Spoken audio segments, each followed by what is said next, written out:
শারমিন খাতুন। আচ্ছা, আপনার কয়টা মামলা আছে এখন পর্যন্ত? 3টা। আচ্ছা, কত সাল থেকে এই ব্যবসার সাথে? 2024। 24 সাল থেকে। তার মানে এখন পর্যন্ত 3বার গ্রেপ্তার হয়েছেন, তাই তো? জি। আচ্ছা, এই যে আমরা দেখতে পাচ্ছি যে আপনারা ফেন্সিডিল নিয়ে আসছেন, আপনারা কিভাবে নিয়ে আসছেন একটু দেখান তো। মানে এই যে এগুলোতে ই করেন, দেখান তো আমাদেরকে।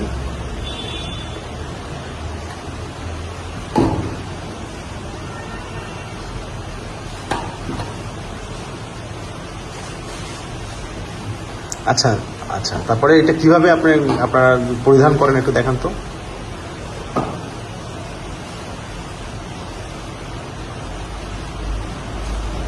এটা জাস্ট হচ্ছে এটা পরে তারপর বোরকা পরেন। আচ্ছা, ঠিক আছে। এটা আপনারা কি নিজেরা বানান নাকি আপনাদের কেউ দিয়ে যায় এটা? না, যাদের জমি তারাই দেয়। আচ্ছা, ঠিক আছে, ওকে।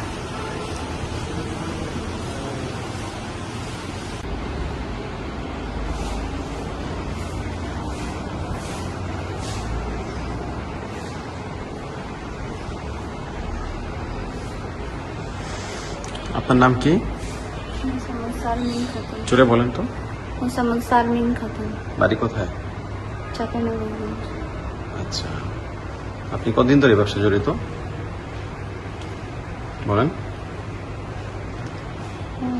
কতদিন মনে নেই। আপনার নাম কি? জুলেখা। বাড়ি কোথায় আপনার? চাঁপাইনবাবগঞ্জ। আপনার নাম কি? আমার নাম মোহাম্মদ সাহেব হাসান। আপনার আমার নাম নাসিরুল ইসলাম। বাড়ি কোথায়? চাঁপাইনবাবগঞ্জ। আমার বাড়ি নাটোর। নাটোর।